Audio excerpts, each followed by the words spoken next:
Yo, yo, we are back here with some more NBA news. While we also in the conclusion of another week of NFL football, probably I'll go into that later. But besides the point, we have Ed Davis traded to the Minnesota Timberwolves from the New York Knicks for also two bench players and of course a second round pick out of Jacob Evans and former, I think he was also an Atlanta Hawk, Amari Spellman, and Jacob Evans. But then we had the trade for over Andrew Wiggins. Dylan Edwards got a fulfilled guaranteed salary after getting traded to the Phoenix Suns over the Thunder trade. Jalen Smith got an extension. Marc Gasol got signed for 2 years, $5 million over a veteran deal with the Los Angeles Lakers. Lakers really trying to stack up so they can repeat for this year. Practically getting an average bench player. You get a good ball mover off the bench off Dennis Schroeder. I see a lot of smart plans, especially waving off Jordan Bell that was a Timberwolf. Of course, Dario Gallinari got a guaranteed 3 years, $61 million by OKC. Till they had to part ways because of the trade. Now Gallinari come from being a Thunder to now being a Hawk for a second round pick. Conditionally, especially for a guy with a cap of 61 million. Over to just get a conditional second round pick. I don't even agree on that confidentially. Other than I think I've heard already that Bogdanovich declined to match his $72 million deal to stay in Sacramento. So now Bogdanovich is going to Atlanta. So you have a just a great spot up shooter that you can set up, and another good ball mover. And of course, Bogdanovich, he had some clutch shots. So I'm a bit shocked that he's going to Atlanta.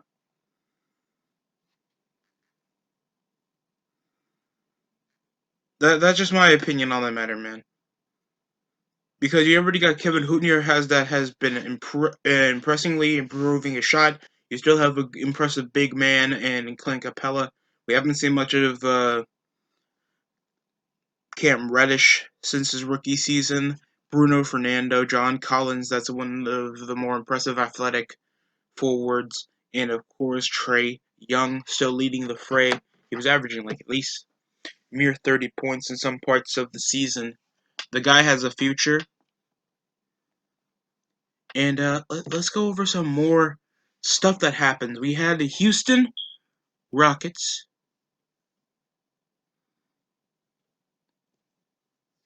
We have Trevor Ariza getting traded to Detroit from Houston. Even though wasn't Ariza a Wizard from before when he was set it off to be a free agent with cash up Stewart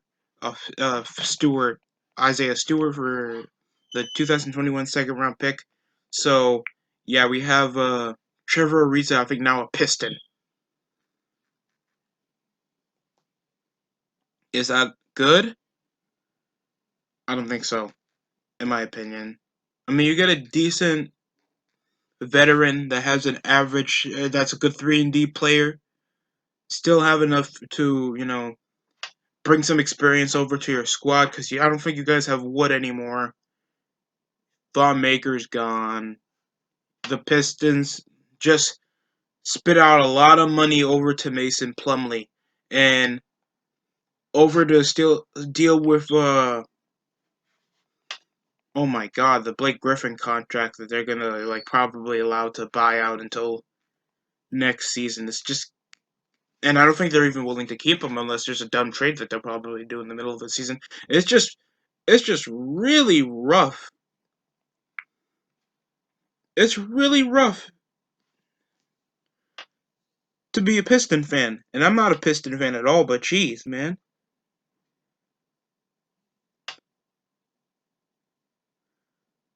And no, Trevor Ariza was a trailblazer. I think he was notable for pushing Trae Young. There's also Christian Wood, that's now a Houston Rocket. And of course, that's about it. And he already got a significant 3 years, $41 million contract with Detroit after he part ways. And this is after he got traded to Houston for Detroit. And as much as that sounds interesting, it isn't. He's a decent average big. It's as worse as what I'm going to also talk about today. And that's also over the month. We had a recent signing for 3 years, $41 million for Contavious Caldwell Pope, a two guard from the Los Angeles Lakers, that is, of course, now your NBA champions. And they practically get him because there's probably a decent relationship with some of the players, especially LeBron James, because that's either you have no good relationship with LeBron or you're staying on the freaking team. And his on and off mediocre shooting that he even has over the last couple of years of at least averaging a field goal of 43%. The guy can't shoot whenever it comes to unless he has an easy spot, either moving off his 2-pointers that I think they're going to utilize him for, or he's average on finishing over the fast break. That's the only way I see him on scoring, because whenever I see him, he's either left open for threes, and I'm not saying that, being left open to make your threes doesn't make it trash. It just makes you that they really don't have you as a course, starter in any semblance of the word. And it's already rough enough that you get 43 million just to back up on the bench when you have stats of a bench warmer over your 4 seasons in Detroit and over your last, like 7 seasons you had in the NBA. You still average your career like 30. Yeah, you hit average 39 from behind the arc, and you're a two guard. Like, I've seen worse performances off like bench warmers. Jeremy Lin is more consistent, and Jeremy Lin has been freaking depressed since the 2019 NBA Finals when he was literally in his first championship team and he barely played a minute. I'm not disrespecting Jeremy Lin in any semblance of the word. It's just the position that he's in now, and I'm not saying that he doesn't have the right to be upset that he feels like even though he did succeed at winning a championship. He didn't even was shown to be that effective, and his injuries kept him away from doing what he wanted to do. So I can understand that sentiment, and it's upsetting to hear that. By the way, big extensions for some players over the recent part of the offseason. We, of course, have $100 million going to Jason Tatum, Donovan Mitchell, for well-deserved contracts. These guys have been absolutely tremendous all-star level young players over the past 2 to 3 seasons they've been in the NBA.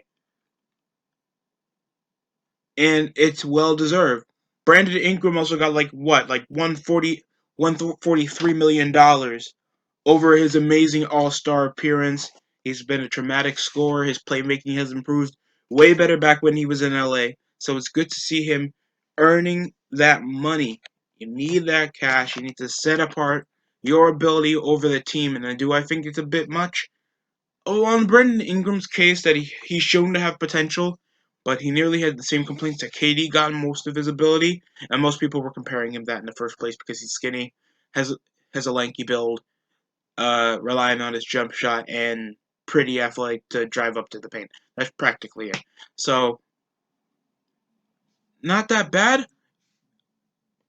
Boban Bogdanovic also got $163 million extension over his rookie contract. So these guys overplaying off, and especially he deserves it. One of the key pieces being in the NBA Finals, all-star ability, good size and athleticism has been a key part of this Miami team, and hopefully we build. But I haven't been seeing that many off-season things over the Miami Heat, except making some essential re-signs. I think we also lost Jay Crowder, and that was expected. But I haven't been seeing much off the Miami Heat lately over contracts, other than Adebayo. So he gets a 5-year extension. There is already reports of us saving up enough cap so we can essentialize for Giannis. And don't worry, man. I have my own opinion on what I think we should do instead of focus on Giannis. This is going to be a really big take because we understand next season's a big thing over Giannis Antetokounmpo because we know that you're not going to make the championships with Giannis in the helm of the Milwaukee Bucks, and that's a depressing topic. But here's the thing that's going to make it worse, and that will happen next video. So we have Wayne Mellington also agreeing to a 1-year, $2.56 million contract with Detroit. Former two-guard and bench player over from the New York Knicks. Now I think he's still a player with the Knicks, but he's off a one-off contract. He hasn't shown to be that essential. His three-pointers has been declining as of late. He used to be a Miami Heat, barely shoot, moving up to the spot-up position. He's just there for a roster fill-in. That's just my opinion on the matter. And of course, Dwayne Dedman got waived. I think Jordan Bell, I already talked about that. He got waived. Justin Patane, he got waived by the freaking Clippers. And you know they're not happy at all over most of the off-season decisions going up. And hopefully stuff blows over because I haven't been getting this much crazy NBA news over the last couple days. So we also have Skylar Mays getting a contract, and it's $63 million for Adebayo. Brandon Ingram gets $58 million by the Pelicans. And we, of course, had the more recent trades over from OKC. Just reported this month over Jordan Hill going to the Oklahoma City Thunder off the Milwaukee Bucks from trading 2027 first-round pick, 2025 first-round pick for Eric Bledsoe from the New Orleans Pelicans. These are ridiculous things. And this is also involving Kendrick Williams. That already got a signed 3-year, $6 million contract. Basic enough. It isn't as big as how the Knicks was doing. That I commended on my recent video. Thanks for watching, but guys, keep that viewership growing. And yes, Steven Adams, that involved over the trade, involving also Darius Williams over his contract going 2 years, only $35 million. That isn't as hard to buy out for such an essential piece over the Pelicans, and he's been such a good player. I'm shocked that he got such a lower contract, and the guy isn't as old as you think. The guy you think, oh, he's like 32. No, Steven Adams is in his late 20s. The guy's merely in prime condition. He's been a loyal part of this Thunder organization for a long time, and over the trade over from Eric Bledsoe, they're trying to trade up more of their veteran pieces over to fit in a more essential young unit, and getting rid of such a long-standing team player. It's completely certain that the Thunder is completely willing to rebuild. And do I think that's gonna, be effective, especially losing one of your more consistent big men, a loyal, essential part of, being part of that Western Conference team back in 2016? Yes, but also, nah, I think he's already been wasteful. I think he'd be better off than a playoff team, but I think he's more of an essential rebounder over with Lonzo, Ingram, Zion. I think they still have Darius Favors, You still got Josh Hart, and now you can split Steven Adams at the 5, so it'll be easy for him to pick up that essential 5 piece, and you split Favors at the 4. So he has an average shot. So hopefully they can use him for something. So it's a bit rough. It's shocking.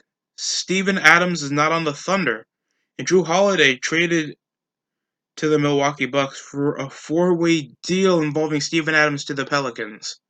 So that's crazy. We also know Dario Gallinari is a hawk, and this is just an under a week. And this is involving a 4-way deal involving the Bucks, the Thunder, the Pelicans.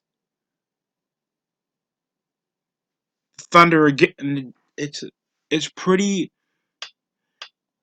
So this also involves Joshua Gray, Darius Miller, and Zillion Chatterman. And these are mostly Thunder players over for Drew Holiday and Sam Morrell. Eric Bledsoe is going over to I think the Pelicans now, and so Steven Adams. And I already reported over George Hill going over to OKC. And God, this is crazy. This also involves the Denver Nuggets over a 2023 first round pick and getting RJ Hampton over to the Nuggets. This is crazy. This is really crazy trading. And over the quick extension, over with New Orleans. I think you should be paid a bit more. Wow.